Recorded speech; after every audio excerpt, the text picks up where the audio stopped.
Hello നമസ്കാരം. ഇന്ന് ഞാനിവിടെ ഉണ്ടാക്കാൻ പോകുന്നത് ഈസി ആയിട്ടുള്ള ഒരു സിമ്പിൾ സാമ്പാറാണ്.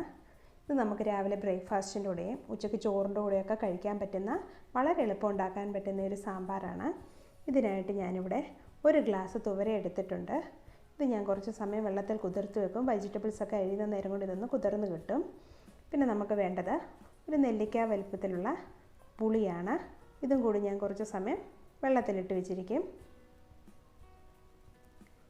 ഇനി നമുക്ക് വേണ്ടത് ഒരു പൊട്ടറ്റോ, ഒരു സവാള, ഒരു പച്ചമുളക്, ഒരു തക്കാളി, കുറച്ച് കറിവേപ്പില. ഇതെല്ലാം കൂടെ നമുക്ക് കുക്കറിലേക്ക് ഇട്ട് കൊടുക്കാം.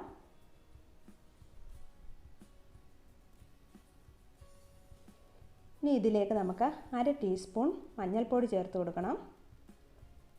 2 ടീസ്പൂൺ മല്ലിപ്പൊടി ചേർത്ത് കൊടുക്കാം.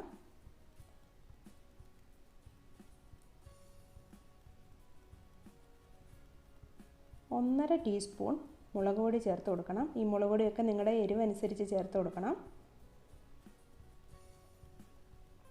ഇതിലേക്ക് 1/2 ടീസ്പൂൺ സാമ്പാർ മസാലയും കൂടെ ഞാൻ ചേർത്ത് കൊടുക്കുന്നുണ്ട്. നിങ്ങളുടെ കയ്യിലില്ലെങ്കിൽ ഇതിന് പകരമായിട്ട് 1/2 ടീസ്പൂൺ മല്ലിപ്പൊടിയും കൂടെ അധികം ചേർത്ത് കൊടുത്താൽ മതി. പിന്നെ ആവശ്യത്തിന് ഉപ്പ് ചേർത്ത് കൊടുക്കാം. ഇതിലേക്ക് 1/4 ടീസ്പൂൺ കായപ്പൊടി ചേർത്ത് കൊടുക്കണം. ഇനി നമുക്ക് കുതിർക്കാൻ വെച്ചിരിക്കുന്ന പുളിയുടെ വെള്ളം ഇതിലേക്ക് ചേർത്ത് കൊടുക്കാം.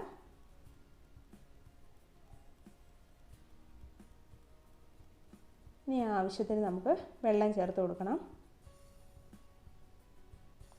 ഞാനിവിടെ 2 മഗ് വെള്ളമാണ് ചേർത്ത് കൊടുക്കുന്നത്.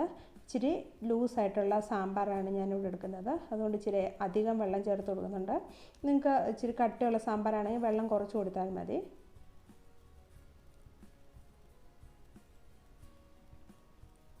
ഇതിലേക്ക് ഞാൻ കുറച്ച് വെളിച്ചെണ്ണ ചേർത്ത് കൊടുക്കുന്നുണ്ട്. കടുക് പൊട്ടിക്കാൻ ഏതെണ്ണയാണ് ആ എണ്ണ. അപ്പോൾ നമ്മുടെ ഈ കുക്കറിൻ്റെ വെളിയിലൊന്നും സ്പില്ലാകത്തില്ല.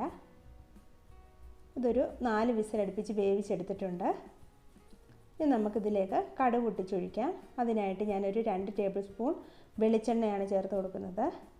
ഇതിലേക്ക് 1/2 ടീസ്പൂൺ കടുക് ചേർത്ത് കൊടുക്കാം.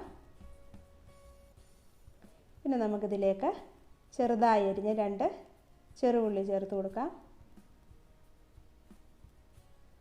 ഒരു വറ്റൽമുളക് ചേർത്ത് കൊടുക്കണം. കുറച്ച് കറിവേപ്പിലയും കൂടി ഇട്ട് കൊടുക്കാം. ഇത് നല്ലതുപോലെ ഒന്ന് മൂത്ത് കിട്ടണം.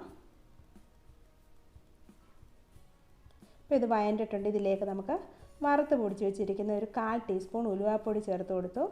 പിന്നെ അല്പം കായപ്പൊടിയും കൂടെ ചേർത്തെടുത്തിട്ടുണ്ട്. ഇത് നമുക്ക് സാമ്പാറിലേക്ക് ഇട്ട് കൊടുക്കാം. അപ്പോൾ നമ്മുടെ സാമ്പാർ റെഡി ആയിട്ടുണ്ട്. ഇത്ര പെട്ടെന്നാണ് നമുക്കിത് ഉണ്ടാക്കാൻ പറ്റുന്നത്. ഇത് വളരെ ടേസ്റ്റിയാണ്. നിങ്ങളെല്ലാവരും ഇതൊന്ന് ട്രൈ ചെയ്യണം. ഇത് നമുക്ക് ചോറിൻ്റെ കൂടെയും ഇഡലിയുടെ കൂടെയും ദോശയുടെ കൂടെയും ഒക്കെ കഴിക്കാൻ പറ്റും. Thank you.